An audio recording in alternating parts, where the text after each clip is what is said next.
నిజంగా ఒక దుబ్బాకలో నిజంగా ఒక ఘోరమైన ఘటన చూసుకోవచ్చు. దుబ్బాక మండలం దంపతులు కారులో వెళ్తున్న క్రమంలో దాదాపు భార్యాభర్తలు ప్లస్ ఇద్దరు పిల్లలు కలిసి అక్కడ ఒక బావిలో పడిపోయారట. బావిలో దూసుకెళ్లిన కారు దంపతులు ఇద్దరు చిన్నారులు మృతి అట.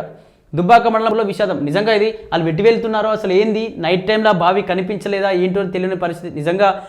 నిజంగా దుబ్బాక ఏరియా బలవంతపూర్ ఏరియా అవుతుంది. నిజంగా ఒక అటవీ ప్రాంతం ఉంటుంది. ఆ ఏరియాలో కొంచెం అడవిగా ఉంటుంది. అటవీ ప్రాంతంలో కూడా అసలు ముందు నుంచి ఎవరు వస్తున్నారు, వెనక లైట్ వేసుకోకపోతే మాత్రం ఎవరిని గుద్దారో తెలియని పరిస్థితులు కనిపిస్తుంది. ఎందుకంటే అవి కొంచెం దుబ్బాక కొంచెం దూరంగా ఉంటుంది కాబట్టి ఆ గ్రామంలో కూడా అటవీ ప్రాంతంలో ఉంటుంది కాబట్టి అక్కడ కనిపించలేదేమో.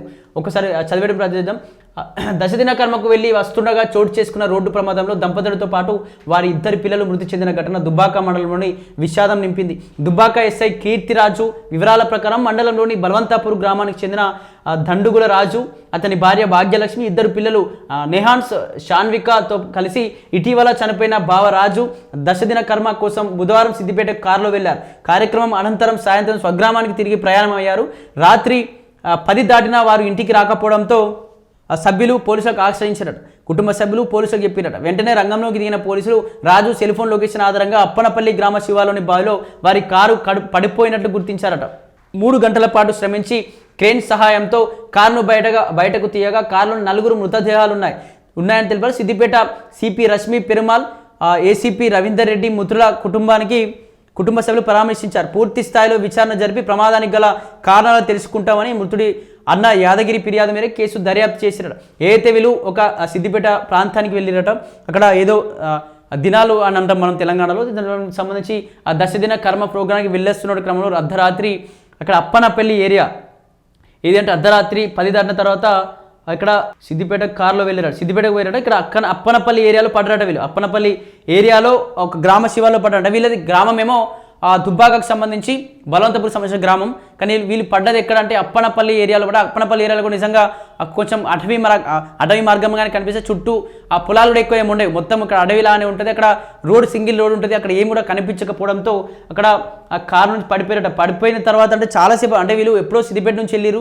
ఆ ప్రోగ్రామ్ నుంచి వెళ్తున్నామని చెప్పి ఫోన్ చేసిరు. ఫోన్ చేసినాక ఇంకా ఎందుకు ఇంటికి వస్తలేదని చెప్పేసి కుటుంబ సభ్యులు కొద్దిసేపు ఎదురు చూసిరట. వస్తారేమో ఇక్కడ ఆగిరేమో వస్తారేమో అని చెప్పేసి ఎంత ఫోన్ చేసినా లిఫ్ట్ చేయకపోవడం లేకపోతే కలవకపోవడం లాంటివి జరిగితే వెంటనే పోలీస్ స్టేషన్కి వెళ్ళి వీళ్ళు ఇట్లా ఊరెళ్ళిరండి, రాత్రి సాయంత్రం ఏమో రావాలి, కానీ 10-11 అవుతుంది, ఫోన్ కలవట్లేదు, చుట్టాల ఫోన్ చేస్తే ఎక్కడున్నారో తెలియట్లేదు, అసలు ఏం జరుగుతుందో తెలియట్లేదు అని చెప్పేసి ఆ పోలీసులకు వచ్చి ఆ ఇన్ఫర్మేషన్ ఇచ్చిరట.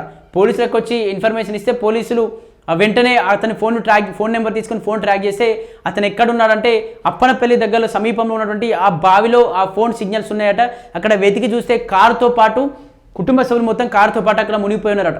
దాంట్లో ఇద్దరు చిన్నారులు చనిపోయారట, మృతి చెందిరట. అలాగే 2 భార్యాభర్తలు కూడా చనిపోయారట. నిజంగా ఇది ఆ ఘోరమైన సిచ్యువేషన్ అనుకోవచ్చు పరిస్థితి. ఎందుకంటే ఇటువంటి పరిస్థితి ఇంకోరికి రావద్దనే కోరుకుంటాం.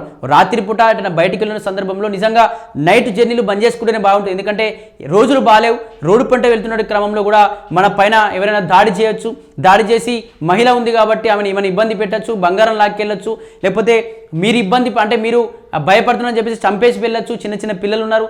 అర్ధరాత్రి ఆ కార్ అయినా సరే బైక్ అయినా సరే ఒక్కసారి అర్ధరాత్రి అయినా ఊరికి వెళ్ళినప్పుడు నైట్ అక్కడే స్టే చేసి తొందర ఎర్లీ మార్నింగ్ వచ్చిన పరిస్థితి బాగుంటుంది. కానీ అర్ధరాత్రి రోజులు బాగాలేవు కాబట్టి ఏదైనా వెహికల్స్ వచ్చి డైరెక్ట్గా గుద్దేసిన యాక్సిడెంట్ అయ్యే ప్రమాదం, దొంగతనాలు జరిగే ప్రమాదం ఈ విధంగా చాలా జరిగిపోతున్నాయి. కాబట్టి ఒక్కసారి ఇవన్నీ కొంచెం ఆలోచించి ఏదైనా ఊరికి వెళ్ళినప్పుడు సాయంత్రమే ఇంటికి వెళ్ళే విధంగా ప్లాన్లు చేసుకొని లేకపోతే అర్ధరాత్రి అక్కడే ఉండి మబ్బులే వచ్చే విధంగా చూసుకుంటే ఇటువంటి ప్రమాదాలు జరగకుండా ఉంటాయి. ఖచ్చితంగా ఇది చాలా ఘోరమైన ప్రమాదం. మనం చూడాలి ఈ ప్రమాదానికి సంబంధించి వీలే పడిపోయారా లేకపోతే ఎవరైనా వచ్చి గుద్దిరా ఇంకేమైనా జరిగిందా మరి చూడాలి అసలు ఏం జరిగిందా అని.